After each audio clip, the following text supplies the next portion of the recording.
tous dans la chambre haute étaient d'un commun accord.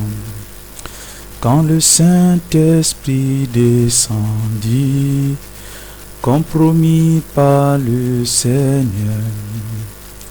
Ô Seigneur, Seigneur, envoie ta puissance, Seigneur, envoie ta puissance, Seigneur, envoie ta puissance et bâtis chacun de nous.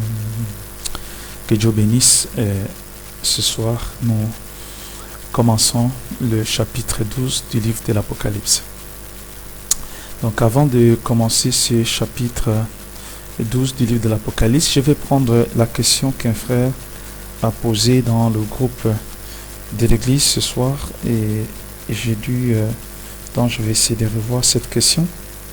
Alors shalom pasteur, j'ai une difficulté concernant la 6e trompette qui se prolonge dans Apocalypse 11 et la 7e qui représente le ministère de Élie et Moïse. Alors je pense peut-être que je ne me suis pas bien exprimé et je crois que les choses sont assez claires dans le livre de l'Apocalypse. J'essaie de prendre ici le livre de l'Apocalypse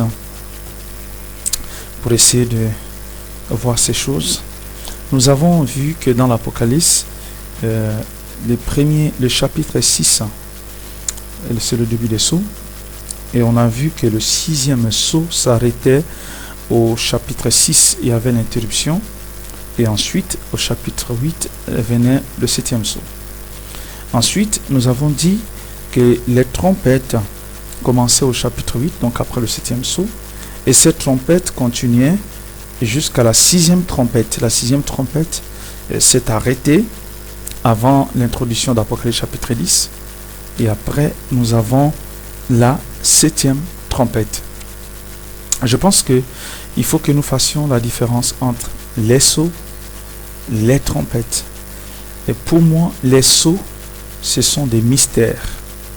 Alors que les trompettes, c'est rattaché au jugement qui frappe. Donc, les sceaux, ce sont des mystères. Maintenant, sous le 6e sceau, se cache le mystère des trompettes. Ça veut dire quoi? Ça veut dire un mystère n'est pas lié à un temps, pas lié à une période. Et quand je dis le premier sceau, vous voyez que c'est un mystère qui parle de l'Antichrist. L'Antichrist n'a pas de période. C'est vrai que l'Antichrist a commencé dans le premier âge, mais l'Antichrist agit encore aujourd'hui. Maintenant, on parle de le 6e sceau. Je voulais bien qu'on fasse la différence. Je veux que ça soit clair. Le 6e sceau et la 6e trompette, ce n'est pas la même chose. Nous avons montré que le 6e sceau, toutes les trompettes sonnaient sous le 6e sceau. Le sceau, c'est le mystère qui cache. Donc, c'est dans le 6e sceau que les trompettes sonnent. C'est-à-dire que c'est dans ce mystère du 6e sceau qui est caché donc le principe des trompettes. Mais ça ne veut pas dire que le 6e sceau ça est uniquement appliqué aux deux témoins. Pourquoi? Parce que vous allez voir que le 7e sceau, c'est le mystère du secret du départ, c'est l'introduction, c'est la fin de toutes choses, l'introduction dans le millénium. Vous voyez que vous ne pouvez pas prendre le 7e sceau et le limiter à l'épouse, parce que le 7e sceau continue jusqu'à l'introduction dans le millénium. Alors, ce qu'il faut comprendre, c'est que je n'aimerais vraiment pas qu'on puisse confondre les sceaux et les trompettes. Maintenant, la 7e trompette, quand vous la lisez, vous allez remarquer qu'en fait, cette 7e trompette est annoncée, elle annonce le règne le règne qui doit revenir à notre Seigneur. Et cette 7e trompette, ce n'est pas seulement le ministère des deux témoins. Cette 7e trompette continue. Et c'est pour cette raison que ce soir, puisque nous parlons d'Apocalypse chapitre 12, Apocalypse chapitre 12 va traiter de plusieurs choses. C'est vrai que vous allez voir que Apocalypse 12, les détails d'Apocalypse 12 sont donnés dans Apocalypse 13. Donc ce qu'il faut retenir, c'est que Apocalypse 12, c'est la persécution juive. Donc d'Apocalypse 12 jusqu'à Apocalypse 15, il s'agit de la persécution. C'est là même le règne de l'Antichrist dont on a toujours parlé. Donc l'épouse est enlevée. Et quand l'épouse est enlevée, Dieu traite avec les deux témoins, Élie et Moïse. Et pendant cette période, c'est Apocalypse 12, Apocalypse 13, Apocalypse 14 qui va s'accomplir. Apocalypse 15, 12, 13, 14, 15. Tous ces chapitres du livre de l'Apocalypse. Et nous allons arriver au chapitre 16 et 17, les jugements de la prostituée, et jusqu'à 19, l'introduction dans le millénium. Donc, les chapitres 12, 13, 14, 15, 16, 17, 18, ces chapitres, c'est la 70e semaine de Daniel, ou après l'enlèvement de l'épouse de Christ. Donc, vraiment, faisons la différence entre les sceaux. Les sceaux sont des mystères, alors que les trompettes, c'est toute autre chose. Et nous avons vu que les premières trompettes, donc la première, deuxième, troisième, quatrième trompette, c'était lié à la pollution de la nature, la pollution de notre environnement. Et nous avons vu que la cinquième trompette était liée au premier malheur, la sixième trompette était liée au deuxième malheur, et la septième trompette concerne les deux témoins. Mais cette trompette ne concerne pas que les deux témoins. Cette trompette continue, en fait, c'est comme le septième sceau, il ne s'arrête pas, la septième trompette continue également. Donc, c'était vraiment important de faire cette précision. Je pourrais toujours revenir si c'est toujours pas clair. Et alors, je souhaite vraiment que si vous posez des questions précises, j'essaierai de donner aussi une réponse précise. Donc, comme cette question qui vient d'être donnée, il faut vraiment faire la différence entre les sceaux et les trompettes. J'ai dû peut-être, par abus de langage, parler de la trompette qui continue. Non, en fait, je voulais parler du sceau, le sixième sceau. Donc, toutes les trompettes, c'est le sixième sceau. Le sceau n'est pas une trompette. Le sceau, c'est un mystère. Et les trompettes, c'est dans le temps. Alors que le mystère, c'est pas lié au temps, c'est un secret. Et tous les mystères, donc le mystère du premier, deuxième, troisième, quatrième, cinquième, sixième et septième sceau, tous les mystères ont été révélés par le messager du septième âge de l'Église.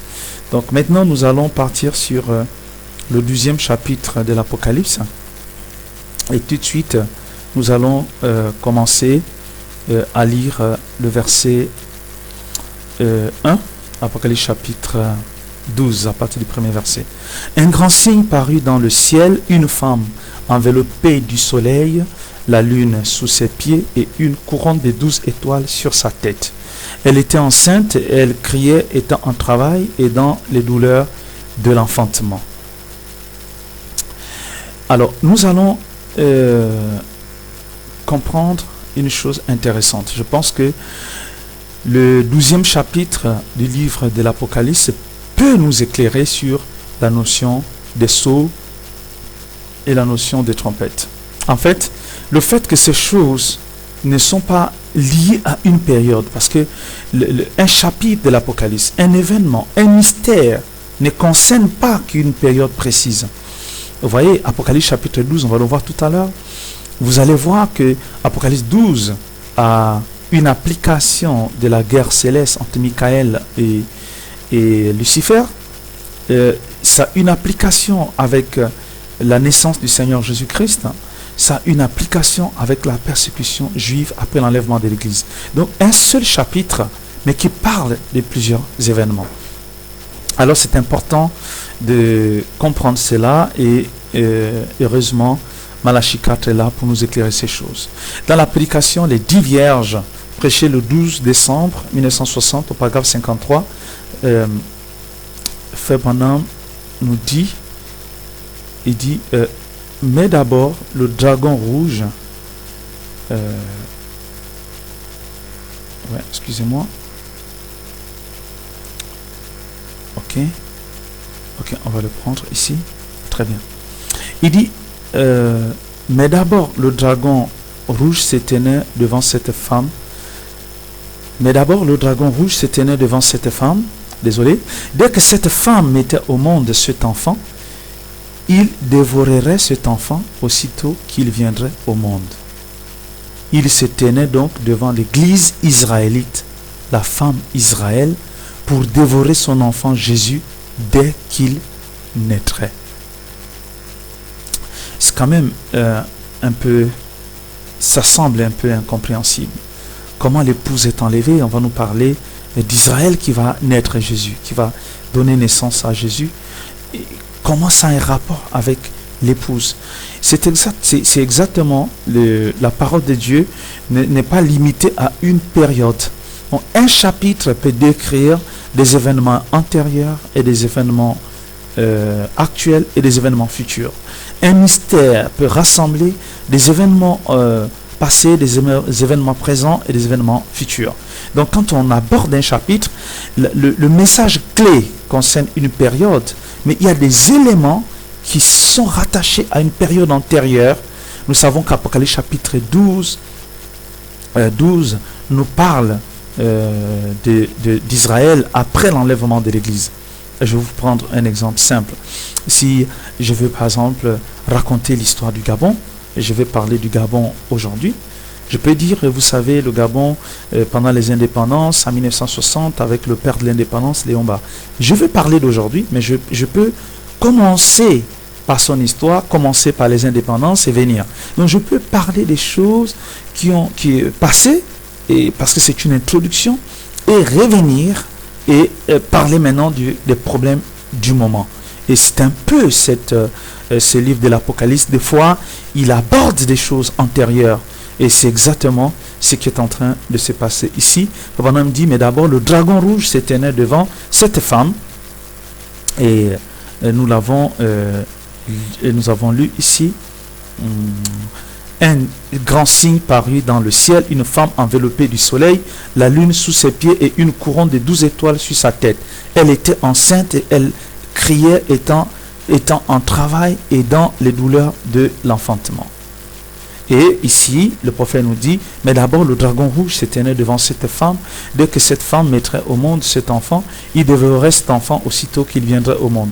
Il s'éteignait donc devant l'église israélite, la femme Israël, pour dévorer son enfant Jésus dès qu'il naîtrait.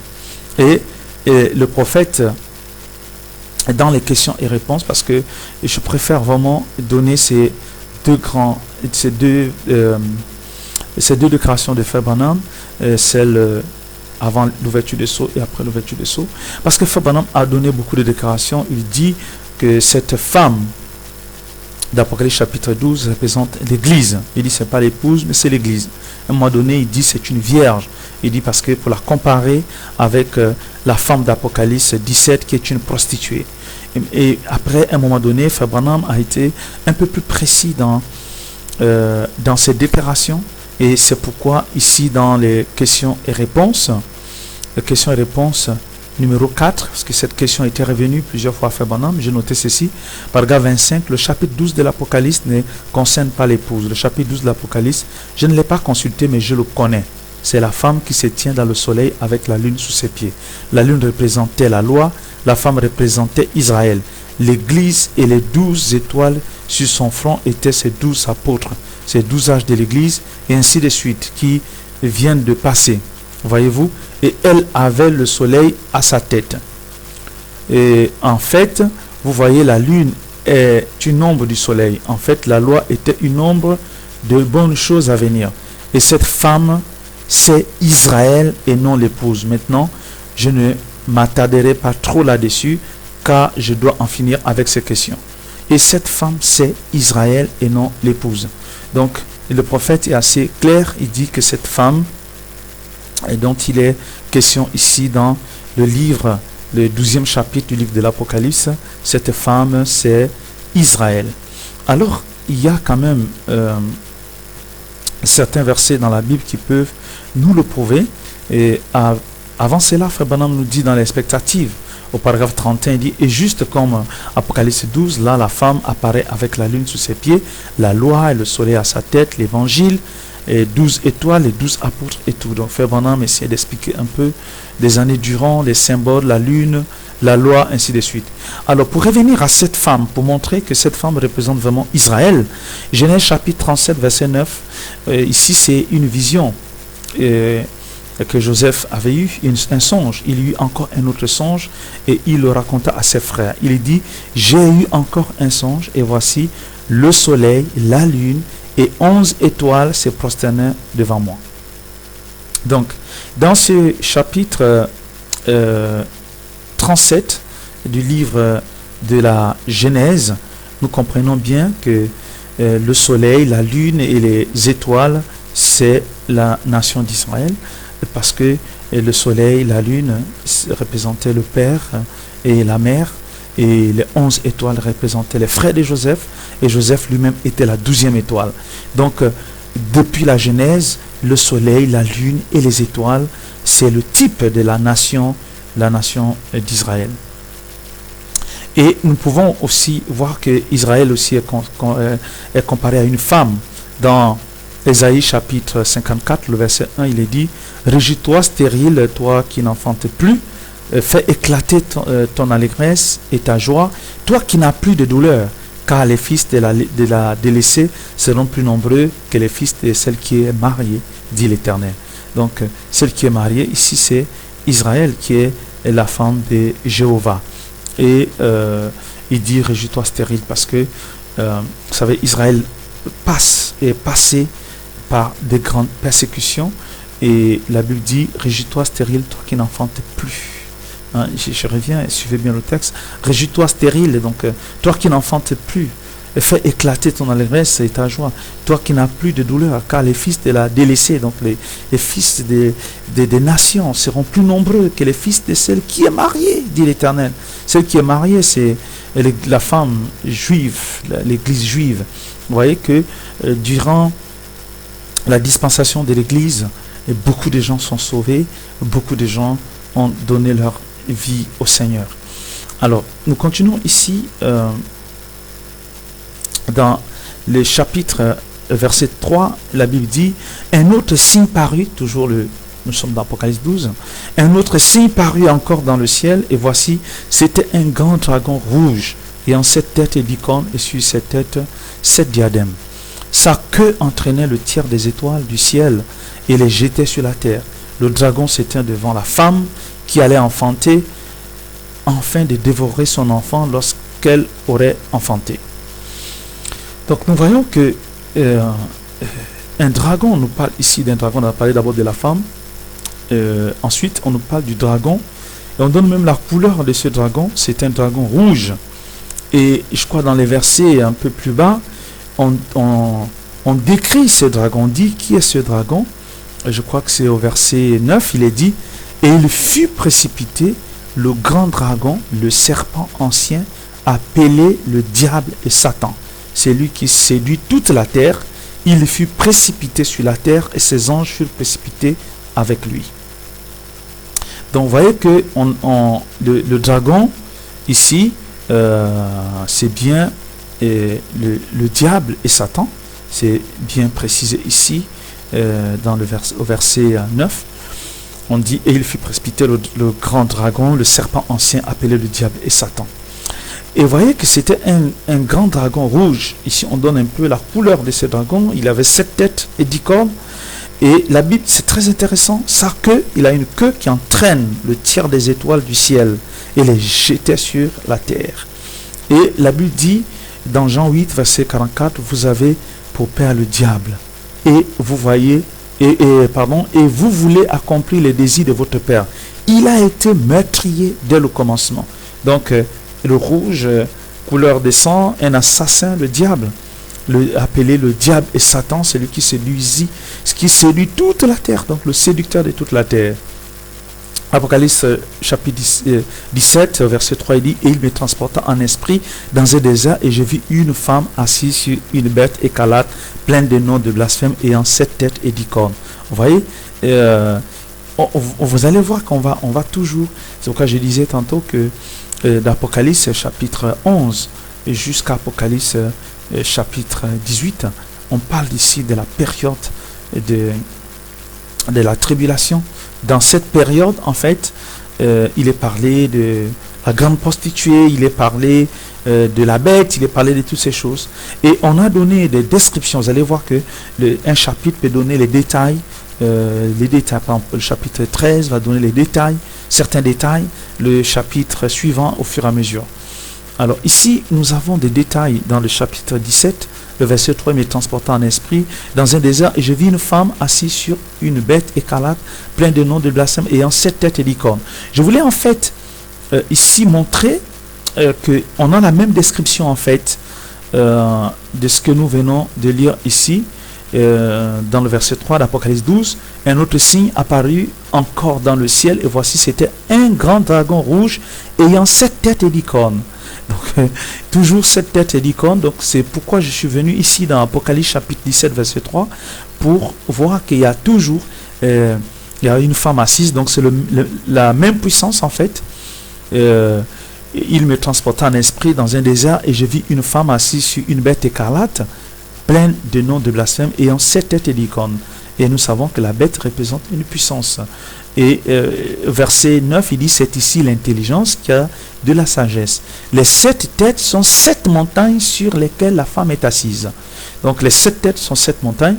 On verra ces descriptions un peu plus tard quand on verra le 17e chapitre du livre de l'Apocalypse. Mais déjà, en avant-goût, les 7 têtes, on peut les voir ici.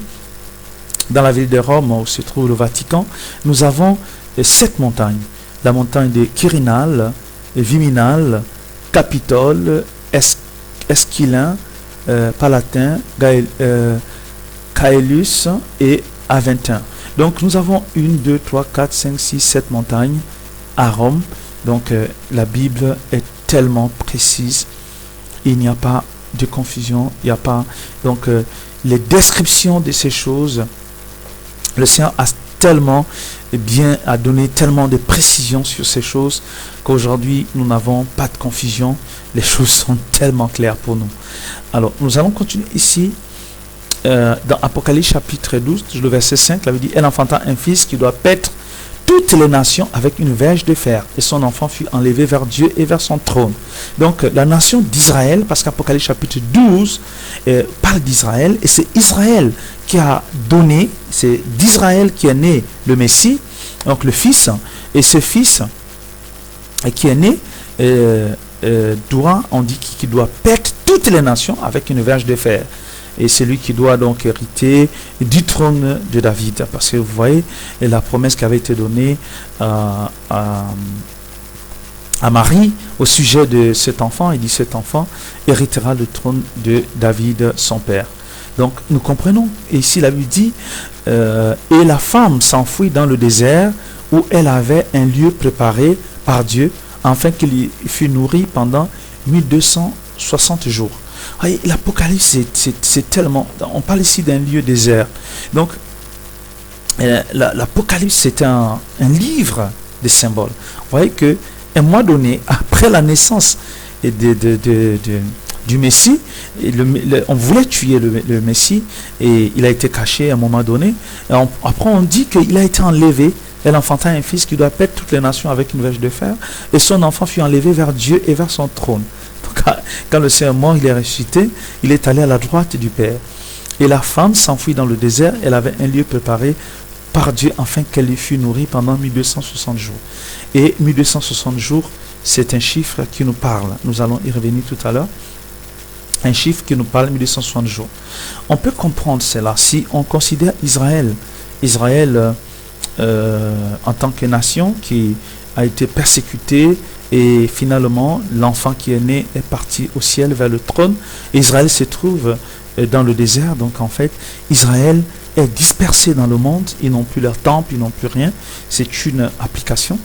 Et Frère Branham met ça aussi en rapport avec l'église. Des fois il dit que cette femme représente l'église, et il dit que l'église a subi la persécution. Elle a fui pour aller s'installer aux États-Unis parce que Rome, qui est l'église catholique, a persécuté les protestants, et l'église protestante est considérée comme cette femme qui fuit et qui s'installe aux États-Unis.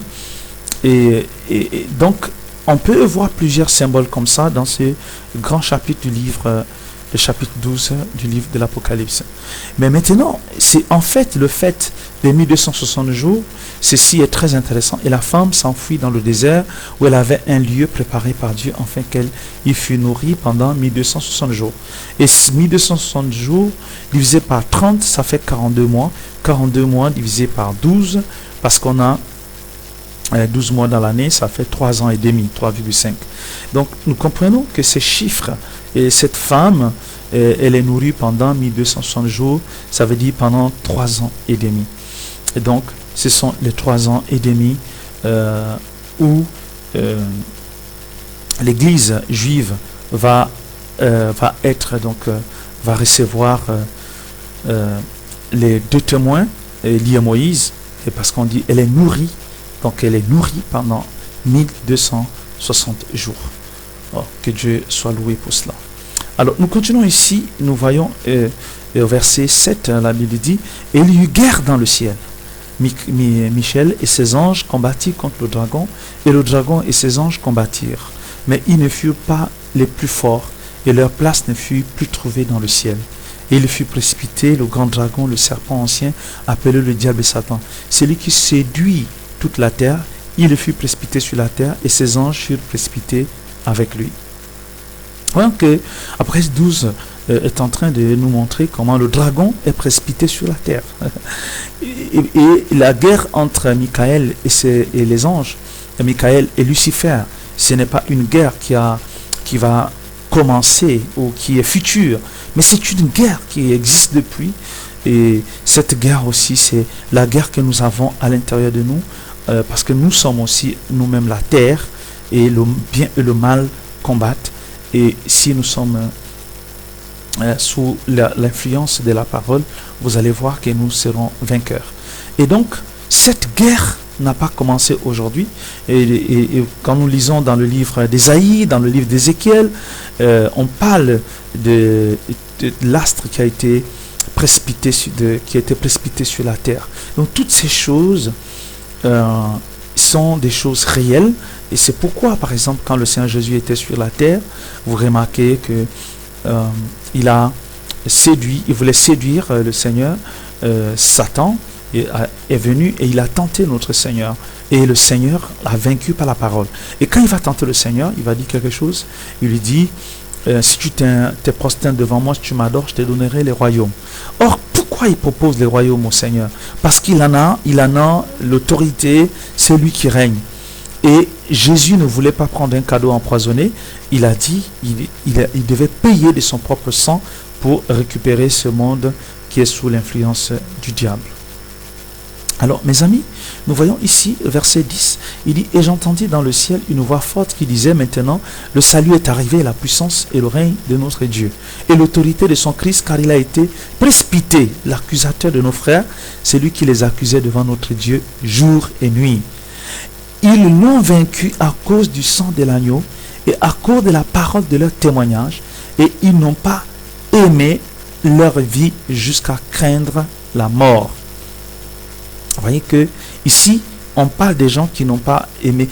C'est clair ici, on ne parle pas, Frère Branham a été clair, il ne s'agit pas de l'Église, il s'agit d'Israël. Et la Bible dit, ils l'ont vaincu à cause du sang de l'agneau et à cause de la parole de leur témoignage. Ils n'ont pas aimé leur vie jusqu'à craindre la mort. Parce que n'oubliez pas que quand l'Église quitte la terre, les 2 témoins ne vont pas prêcher un nouveau message, ils vont prêcher le même message qui a été prêché par le 7e ange. Et c'est ce message qui est l'expiation, qui est Christ. Et ces personnes qui vont garder le témoignage vont subir la persécution. Et remarquez ici, là il dit, c'est pourquoi réjouissez-vous, cieux, et vous qui habitez dans les cieux.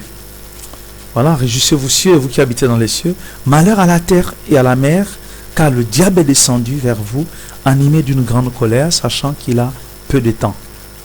C'est vraiment, retenez cela, c'est très important. On dit le diable, mais Pourtant, le diable a toujours agi sur la terre. Mais ici, il dit malheur à la terre. Donc, dans Apocalypse 12, c'est très important. Il dit, c'est pourquoi réjouissez-vous, cieux. Donc, l'épouse est dans la réjouissance parce que l'épouse a quitté la terre. Il dit, réjouissez-vous, cieux, et vous qui habitez dans les cieux, malheur à la terre et à la mer, car le diable est descendu vers vous, animé d'une grande colère, sachant qu'il a peu de temps. Il n'y a plus beaucoup de temps pour lui. Nous sommes en train de nous avancer petit à petit vers la guerre finale, la guerre ou le troisième malheur. Et le troisième malheur, c'est un affrontement terrible. C'est pourquoi Michael doit intervenir. Ce ne sera plus qu'une guerre de bombes, une guerre contre Israël. Mais c'est une bombe, une guerre aussi spirituelle. C'est-à-dire, Michael a vaincu au ciel. Il a précipité le diable sur la terre. Et la guerre doit continuer ici. Donc, comme il a vaincu dans le ciel, il va encore vaincre Satan sur la terre. Et il doit établir, parce que n'oubliez pas que le but de tout ça, c'est pourquoi il y a le silence du 7e sceau, le but de tout ça, c'est que le Fils qui a été enlevé vers le ciel doit paître les nations avec la verge de fer.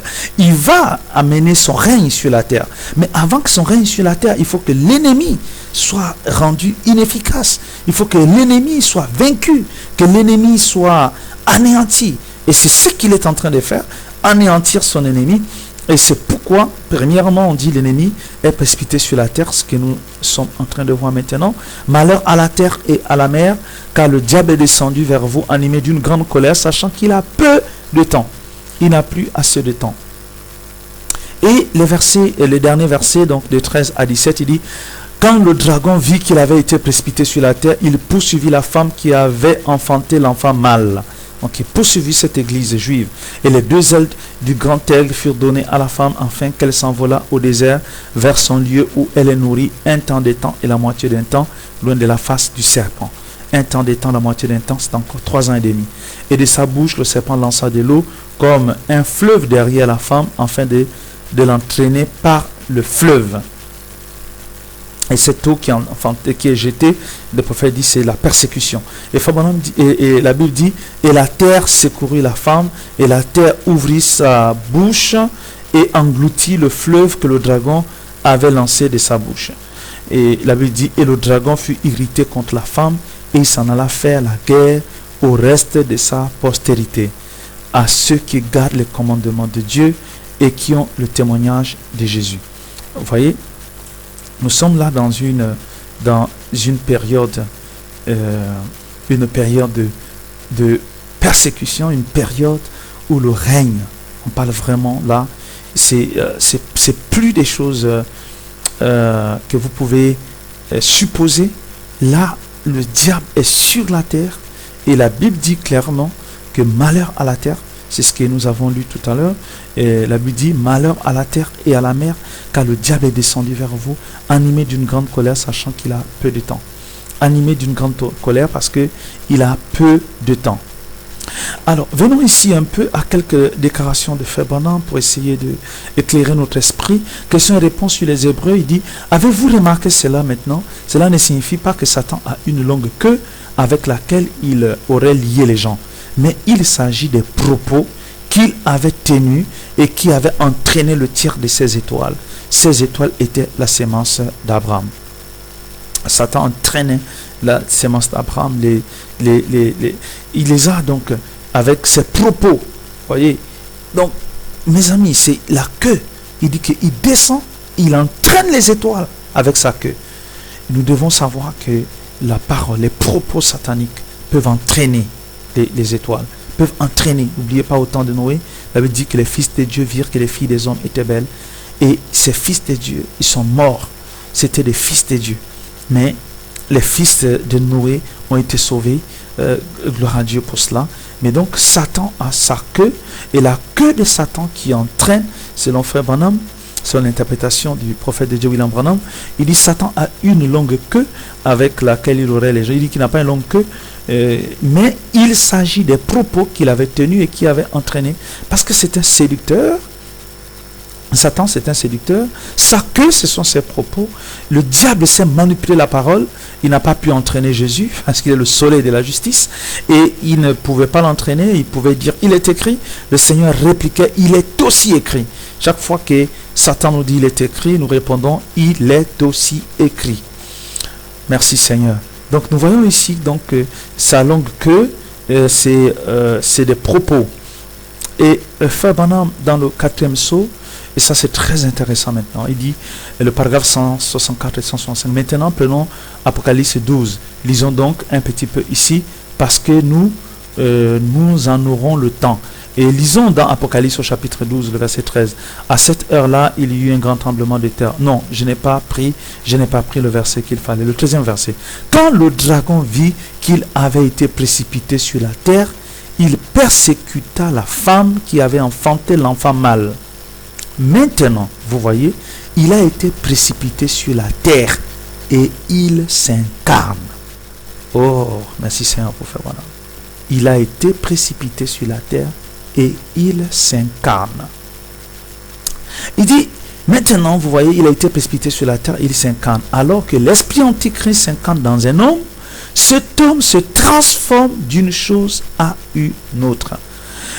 Cet homme se transforme d'une chose à une autre, d'un esprit antichrist à un faux prophète, et ensuite la bête entre en lui. Donc nous avons l'antichrist, le faux prophète, ensuite la bête. Donc le diable, la bête, c'est le diable incarné dans le faux prophète. Le faux prophète, c'est celui qui a prêché les fausses doctrines, les doctrines trinitaires et toutes ces choses. Et maintenant, le diable s'incarne en lui. C'est pourquoi la Bible dit malheur à la terre. Parce que maintenant il s'incarne. Vous savez, un esprit, quand un esprit est en l'air, il ne peut pas faire beaucoup de dégâts. Il peut juste vous dire une telle ou telle chose. Mais vous pouvez répliquer par il est aussi écrit. Mais quand le diable s'incarne, il a plus de force. Le bonhomme dit, un esprit n'a pas de force, n'a pas de puissance s'il est en l'air. Mais quand un esprit trouve une chair pour agir, vous voyez les démons de colère, et ils sont là tous les jours avec nous. Mais tant qu'il n'y a pas un homme dans lequel le démon de colère puisse agir, le démon de colère, il n'a pas de force. Et c'est pourquoi la Bible dit que Satan sera lié pendant 1000 ans. Le Frère Branham dit que les 1000 ans, ce sont les saints des circonstances. Donc vous voyez que s'il n'y a pas le corps dans lequel Satan puisse agir, il est faible. Mais là, il dit maintenant, vous voyez, il a été précipité sur la terre et il s'incarne. Donc Apocalypse chapitre 12 nous parle en fait de l'incarnation de Satan dans le faux prophète pour manifester la bête. Et c'est pour cette raison que l'épouse a quitté la terre. Et il y a un autre endroit où Fabonam dit l'épouse monte et Satan descend. Ça veut dire quoi? Ça veut dire quand l'épouse quitte la terre, il n'y a plus de raison, il n'y a plus de raison, il n'y a plus de protection, il n'y a plus d'expiation pour la terre. Donc Satan peut trouver un homme dans lequel, et la personne qui va trouver sur le faux prophète, l'antichrist qui est devenu le faux prophète, et le faux prophète, Satan s'incarne dans le faux prophète, et quand Satan s'incarne dans le faux prophète, c'est la bête. Et Frère Branham dit, il descend dans Apocalypse 12, et dans Apocalypse 13, il pose la marque de la bête. Voyez-vous mes amis? Donc maintenant, vous voyez, il a été précipité sur la terre et il s'incarne. Satan s'incarne. Alors, Frère Branham nous dit ici dans la demeure future, ainsi donc, plus tard, le Seigneur voulant, on entrera dans le 12e sceau, ou, excusez-moi, le chapitre 12 de l'Apocalypse qui se situe entre la venue du Seigneur et la fin des trompettes, ainsi de suite. On tâchera de ramener tout ça, de montrer qui est Satan et ce qu'il a fait, d'où il est venu, quel est son but et comment sa grande beauté qui lui a été donnée a provoqué sa chute. C'est sa séduction qui a causé sa chute, la beauté. Alors, on aime toujours, et vous savez, quand Fabonam dans le détail, il dit telle chose se passe entre ceci et cela. Vous voyez ici, il dit le chapitre 12 de l'Apocalypse qui se situe entre la venue du Seigneur et la fin des trompettes. Et ici, Fabonam prêche la demeure future Et j'aimerais quand même vous donner cette précision que quand Frère Branham prêche la demeure future, il a déjà prêché la fête des trompettes. Donc il sait ce que c'est les trompettes. Mais il vient nous dire, le 12e chapitre de l'Apocalypse se situe entre la venue du Seigneur et la fin des trompettes, et ainsi de suite. Donc ça veut dire quoi? Ça veut dire que nous sommes, le 12e chapitre est un temps intermédiaire. Intermédiaire entre quoi? C'est un temps intermédiaire entre le début donc de la persécution, le début donc l'incarnation de Satan. Satan est sur la terre sous la forme d'un homme. Si vous croyez que Dieu s'est fait chair, Dieu est devenu homme, et là c'est Satan sous la forme humaine. On pourra voir un homme, et dans cet homme, ce ne sera pas un homme, mais c'est Satan. Comme Jésus était la parole faite chair, et comme Luc 17, 37 accompli, un homme avec les caractéristiques de Dieu, mais ici ce sera un homme avec toutes les caractéristiques de Satan. Et c'est pourquoi on parle de cette période, le règne de l'Antichrist, parce que Satan s'est précipité.